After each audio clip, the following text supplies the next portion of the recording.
ये अगर 5 स्टेप आपने कर लिए तो आपका 100% सिलेक्शन होगा। 100% मैं बोल रहा हूँ, 100% सिलेक्शन आपका होगा। मैं तो आप लोगों को वो चीज बताऊंगा ना जो कि आपके लिए बेस्ट हो। मैं यहाँ पर कुछ प्रमोट करने नहीं आया हूँ। देखो ये बहुत ही जेन्युइन गाइडेंस मैं आपको दे रहा हूँ, राइट। ऐसा मेरा कोई इसमें इंटरेस्ट नहीं है। स्टूडेंट्स, तो जब भी स्टूडेंट्स को हम ये बोलते हैं कि एनसीईआरटी पढ़ लीजिए, एनसीईआरटी इज मस्ट, तो स्टूडेंट का अगला जवाब ये आता है, सर एनसीईआरटी पढ़ लेंगे तो यूपीएससी में सिलेक्शन हो जाएगा क्या?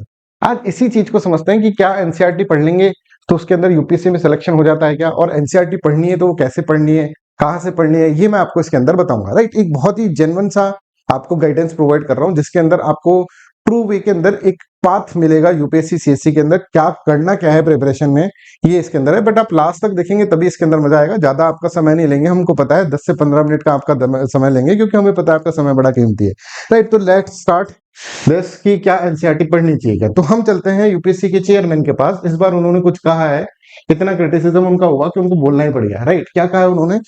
हम ये नहीं देखेंगे कि पेपर टफ था, ये था, ये कहा है, नहीं। स्टैंडर्ड टेक्स्ट बुक यहाँ पर लिखा है उन्होंने कि पेपर जो था उसके अंदर से most questions were based on the standard text book and that was true also. पहले हम सिर्फ इसकी बारे में बात करते हैं। और स्टैंडर्ड टेक्स्ट बुक में जो सबसे पहले तुम्हारे दिमाग में आता है दैट इज एनसीईआरटीज की एनसीईआरटीज को हमको पढ़ना चाहिए, है ना। तो रीड एनसीईआरटी इनडायरेक्टली यूपीएससी के चेयरमैन आपसे बोल रहे हैं। तो एनसीईआरटी को जब भी आप उठाओगे तो आपको ये समझ में आएगा कि लाइन बाय लाइन करूं कि सिलेक्टिव रीडिंग करूं, कितनी बार पढूं, नोट्स बनाऊं या नहीं, टाइम कैसे मैनेज कर लूं, ये सारे आपके दिमाग के अंदर क्वेश्चंस आएंगे। और एनसीईआरटी को डायरेक्टली आप पढ़ोगे तो आपको कहेंगे यार सर कुछ समझ में नहीं आ रहा है तो छठी क्लास की एनसीईआरटी सर, 7वीं क्लास की, पर हमारा बुद्धि का लेवल ऐसा हो चुका है कि उनको कुछ समझ में नहीं आ रहा, जबकि वो चीज हमने पढ़ी हुई है 6th 7th क्लास के अंदर। आपकी ये तो पढ़ी हुई एनसीईआरटीज है वो।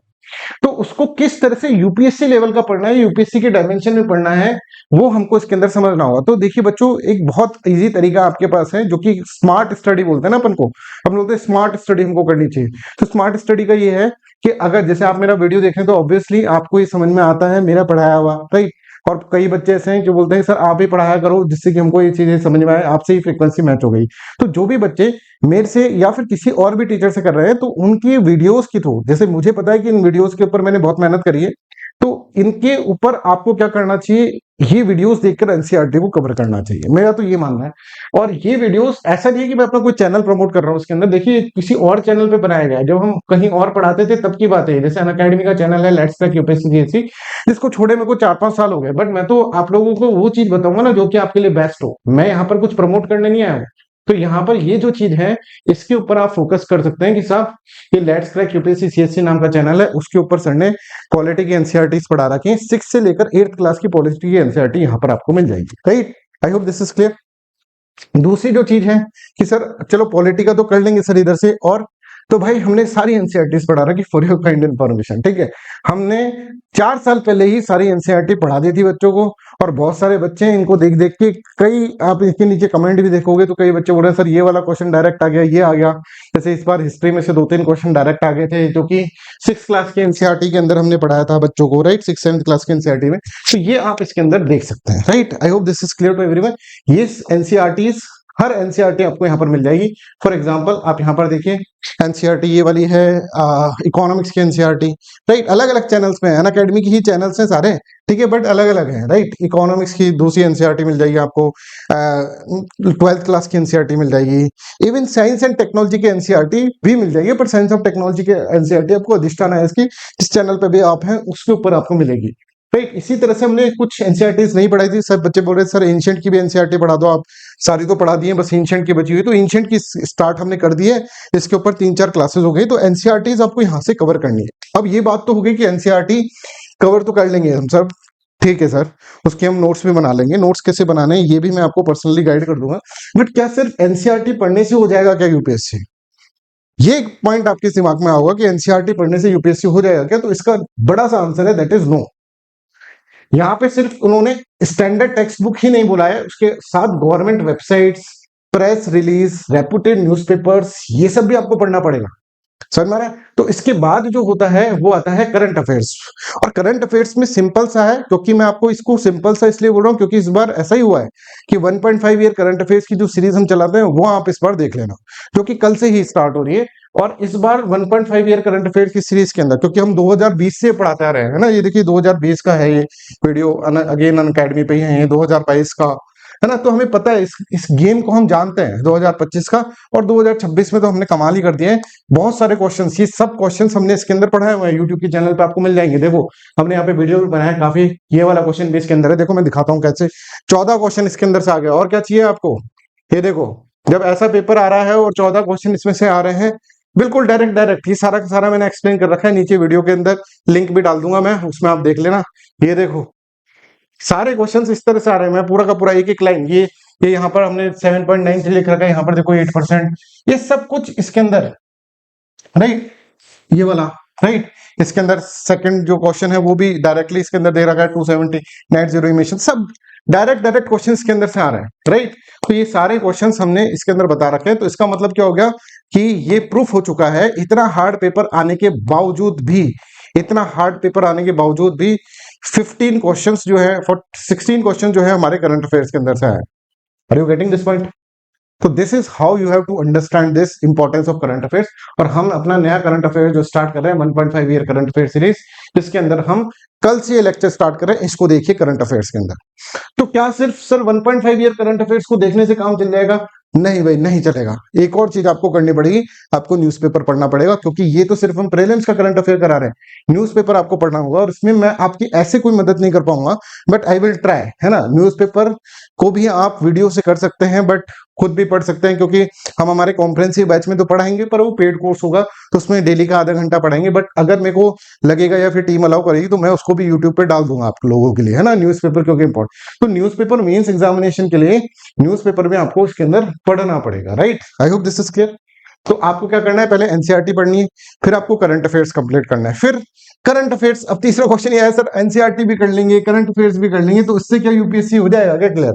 नहीं, अभी भी नहीं होगा, राइट। तो फिर क्या करना होगा, आपको अपना ऑप्शनल सुधारना होगा। साहब ऑप्शनल सब्जेक्ट जो भी है आपके पास वो आप कंटिन्यू रखें। मैं ऐसा नहीं कहता कि जैसे देखो, ये बहुत ही जेन्युइन गाइडेंस मैं आपको दे रहा हूँ, राइट। ऐसा मेरा कोई इसमें इंटरेस्ट नहीं है। मैं होता तो बोलता भाई फिलॉसफी ऑप्शन ले लो, मैं पढ़ाता हूँ, बढ़िया पढ़ा दूंगा, ये सब हो जाएगा, राइट। ऐसा हम कुछ नहीं करें। करे जो भी आपका ऑप्शन सब्जेक्ट है वो ऑप्शन सब्जेक्ट आप रखो, क्योंकि उसके ऊपर आपकी पकड़ हो चुकी है अब, ठीक है। थोड़ा भी अगर तुमने पढ़ लिया, उसको पेपर 1 भी कर लिया है, तो उसके ऊपर पकड़ हो चुकी है। और उसके अंदर आप कंप्लीट करो अपना ऑप्शन को बिफोर प्रीलिम्स एग्जामिनेशन। ये तो बहुत ही जेन्युइन सी, ये तो तुम खुद जानते हो ना कि ऑप्शनल सब्जेक्ट आपको प्रीलिम्स एग्जामिनेशन से पहले कवर करना है। पर सिर्फ कवर नहीं करना है। कवर करने का मतलब क्या है? कवर करने का मतलब यह है कि आपको आंसर राइटिंग भी करनी होगी। सिलेबस कंप्लीशन का एक पार्ट यह है कि आंसर राइटिंग जब तक नहीं हुई, जब तक सिलेबस आपका कंप्लीट नहीं हुआ। At least 500 question should be done. 500 question इसके ऊपर करने चाहिए आपको अपने ऑप्शनल सब्जेक्ट के ऊपर। Revise, then discuss and then revise. This is very important step कि आपने ऑप्शनल सब्जेक्ट पढ़ा, उसके ऊपर क्वेश्चंस करें, फिर उसको रिवाइज कर लिया, फिर रिवाइज करने के बाद डिस्कशन करना है आपको। दूसरे बच्चों से डिस्कशन करना है, आपके ग्रुप के अंदर जो भी बच्चे हैं जिनके पास सेम ऑप्शनल है उनसे रिवाइज डिस्कस करना है, और फिर उसको रिवाइज करना है वापस। उसके अंदर कुछ पॉइंट्स आते हैं, डिस्कस करना बहुत इंपॉर्टेंट है ना। क्लास में करवाना चाहिए ऐसे डिस्कशन, ठीक है, कि क्लास में बैठा के बच्चों को डिस्कशन कराना चाहिए। पर खैर, अगर आपके पास कोई ग्रुप है, कोई एक भी बच्चा है आपका ऑप्शनल सब्जेक्ट वाला, तो उसके साथ डिस्कस करो।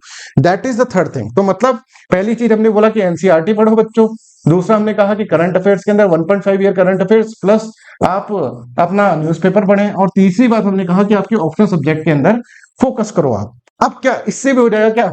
चलो ऑप्शनल सब्जेक्ट भी कर लूंगा, अब हो जाएगा सिलेक्शन। ये होता है ना बच्चों को, साहब अब हो जाएगा सिलेक्शन। तो भाई अभी भी एक और चीज बची है जो आपको करनी है, दैट इज एथिक्स पेपर आपको करना है, ठीक है। कंप्लीट योर एथिक्स, ठीक है, strengthen your ethics. Ethics paper करो, और एथिक्स के अंदर भी वही चीज करनी है जो कि आपको ऑप्शनल सब्जेक्ट में करनी है। आपको सब्जेक्ट कंप्लीट करना है, एक एक पॉइंट कंप्लीट करना है, एक एक चीज कंप्लीट करनी है, केस स्टडीज करनी है, और उसके बाद उसके ऊपर आंसर राइटिंग करनी है, बहुत सारी बहुत सारी। कोई कराने वाला पकड़ो बंदा जो आपको ये सब चीजें करवा दे, राइट। ये हो गया अपना ऑप्शन के बारे में। और पांचवी चीज जो सबसे इंपॉर्टेंट है वो रिवीजन।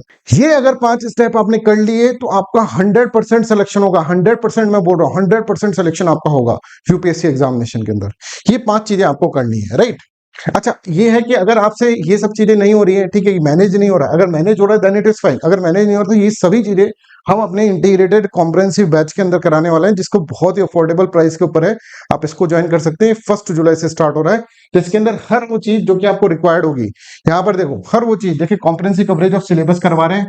फिर हम आपको डेली आंसर राइटिंग यहाँ पर करा रहे हैं, डेली न्यूज़पेपर रीडिंग क्लासेस हम यहाँ पर ले रहे हैं, राइट। हम देखो ऐसे को सब टीचर्स छोड़ देते हैं, पर हम 1 महीना पूरा आपकी ऐसे के ऊपर क्लासेस लेंगे। टेस्ट सीरीज प्रीलिम्स की मिल रही है, टेस्ट सीरीज मेंस की मिल रही है आपको, daily mains answer writing programmes हो रहे हैं आपके, ठीक है। डेली के क्वेश्चन सॉल्व करवाना है। ऐसा नहीं कि भाई एक बार कोर्स कंप्लीट कर लेना साहब, ये तगड़ी ट्रिक है टीचर्स के बाद, एक बार कोर्स कंप्लीट कर लो फिर जाके हम आपके आंसर राइटिंग करेंगे, ऐसा नहीं है। डे 1 से हम आपके आंसर राइटिंग के ऊपर फोकस करेंगे, राइट।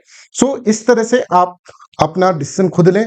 आप अगर खुद कर पा रहे हैं प्रिपरेशन, तो दैट उससे अच्छी बात कुछ नहीं हो सकती। पर अगर आपको लग रहा है कि नहीं नहीं साहब, हमको एक गाइडेड प्रिपरेशन चाहिए, एक स्ट्रक्चर्ड मैनर में चाहिए, एक ऐसा कि हमारे पास समय कम लगे और चीजें ज्यादा कवर हो जाए, एक मेंटर चाहिए, मेंटर नहीं एक टीचर चाहिए जो कि हर वक्त हमारे साथ खड़ा रहे, तो आप फिर बैच ज्वाइन कर सकते हैं, ठीक है। तो आई होप आपको थोड़ी क्लैरिटी आई होगी कि यूपीएससी में किस तरह से करना होता है। Thank you so much, bye bye, take care and have a nice day.